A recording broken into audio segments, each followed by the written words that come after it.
साथियों नमस्कार। आज फिर मैं एक नया प्रेरक प्रसंग जो प्रेरणादायक भी है, उत्साहवर्धन करने वाला भी है, को सुनाने के लिए जा रहा हूं। जिन साथियों ने मेरे चैनल को अभी तक सब्सक्राइब नहीं किया है वो चैनल को सब्सक्राइब अवश्य करें। वीडियो को अंत तक देखें। मित्रों, भगवान बुद्ध ने एक व्यक्ति को उपदेश दिया और उपदेश क्या था वो सुने। एक गांव में एक दंपत्ति रहते थे, बहुत ही गरीब थे। मित्रों, वो जैसे तैसे अपना जीवन यापन कर रहा था, घर का मालिक, लेकिन दो बेटों और पत्नी का बोझ उठाने में असमर्थ हो गया था और उसको ये एहसास होने लगा कि मैं अब इनका भरण पोषण नहीं कर सकता। इसलिए घर छोड़ करके, अपने परिवार को छोड़ करके, और वह किसी दूर गांव में चला गया। घर परिवार को छोड़ करके जैसे ही वह दूर गांव में चला गया तो चलता ही जा रहा था, बिना उद्देश्य के। ना ही कोई मंजिल थी, हारा थका चला जा रहा था। रास्ते में देखता है कि एक नदी के किनारे एक साधु बैठे हुए थे और उनका नाम था महात्मा बुद्ध, भगवान बुद्ध। चार पांच अपने शिष्यों को साथ लेकर के वो उपदेश दे रहे थे। वह व्यक्ति भी वहां पहुंचा। उन्होंने भगवान से अनुनय विनय प्रार्थना विनती की और खुद को भगवान बुद्ध का शिष्य बनाने के लिए अपनी इच्छा जाहिर की। भगवान बुद्ध ने उस व्यक्ति की जो विचार था, जो इच्छा थी, उसको सहर्ष से स्वीकार कर लिया और अपना शिष्य बना लिया। मित्रों, भगवान बुद्ध अपने काफिले को लेकर के वहां से चले तो वो शिष्य भी उस काफिले के पीछे पीछे चल दिया। जैसे ही भगवान बुद्ध धीरे धीरे चलते जा रहे थे, गर्मी का मौसम था, तो एक पेड़ के नीचे विश्राम करने के लिए बैठ गए। भगवान बुद्ध ने उस जो नया शिष्य था उसको पास में ही उपस्थित सरोवर में से पानी लाने के लिए कहा। भगवान बुद्ध को बहुत तेज प्यास लगी हुई थी, इसलिए वो एक पेड़ के सहारे, पेड़ के नीचे, पेड़ की छांव के नीचे बैठ गए और जो नया शिष्य था उस शिष्य को सरोवर में से पानी लाने के लिए कहा। मित्रों, वो नया शिष्य जो था वो सरोवर के किनारे घड़े को लेकर के चल दिया। धीरे धीरे चलता जा रहा था। वो देखता है कि सरोवर में कुछ जंगली जानवर पानी में किलोल कर रहे थे, उदम मचा रहे थे।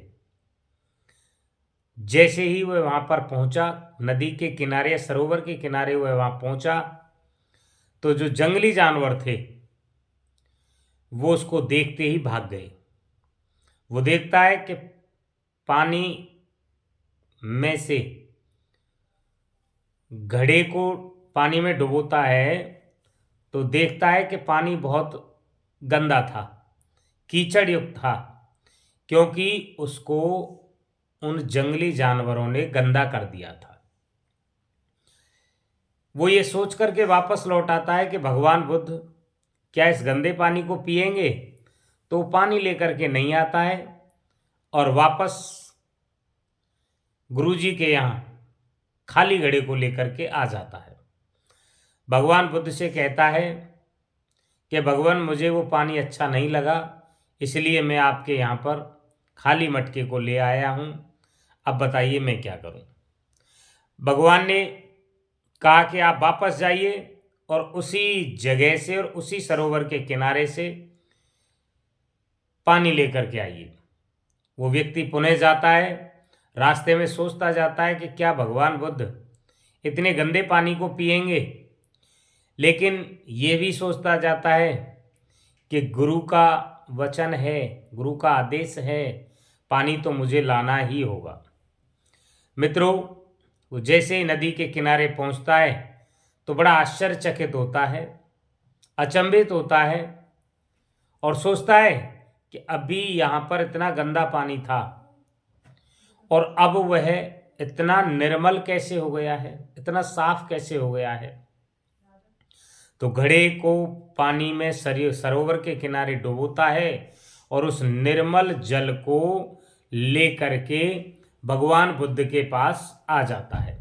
लेकिन उसके मन में वही प्रश्न था कि इतनी जल्दी पानी साफ कैसे हो गया।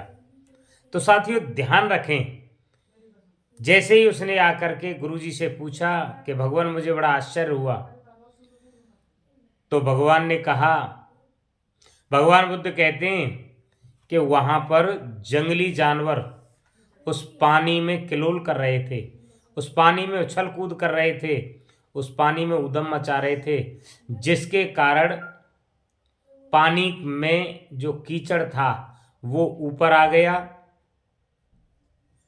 और पानी गंदा हो गया। लेकिन जैसे ही वो आपको देख करके चले गए तो कीचड़ नीचे बैठ गया और पानी ऊपर साफ हो गया। ठीक इसी प्रकार मित्रों हमारे मन की स्थिति है। ठीक इसी प्रकार से मित्रों हमारे मन की स्थिति होती है। जीवन की भागदौड़ और कठिनाइयों में हमारे मन में उथल पथल पैदा हो जाती है और तब हम गलत निर्णय ले लेते हैं, परंतु कोई भी निर्णय लेने से पहले अगर हम हमारे चित्त को शांत रखें और धीरज पूर्वक बैठकर सोचें तो पानी की तरह हमारे मन की वो उथल पुथल भी कीचड़ की तरह वो नीचे बैठ जाती है और जैसे ही हमारे मन शांत हो जाता है तो हमें अपना सही निर्णय लेना चाहिए और उस स्थिति में जो निर्णय हम लेते हैं वो हमेशा ही सही होता है। इसलिए बुरे समय में इंसान को धीरज रखना चाहिए, धीरज नहीं खोना चाहिए। उसको जब भगवान बुद्ध की ये बात समझ आ जाती है तो वो व्यक्ति वापस अपने घर की तरफ प्रस्थान करता है। मेरा इस कहानी को कहने का केवल एक ही उद्देश्य है कि हमें विपरीत परिस्थितियां, जब बुरा समय चल रहा हो तो उस समय निर्णय नहीं लेना चाहिए। मन को कीचड़ की तरह शांत कर लेना चाहिए, फिर निर्णय लेना चाहिए। मित्रों, यदि कहानी अच्छी लगी हो तो शेयर ज़रूर करें। इसी के साथ नमस्कार।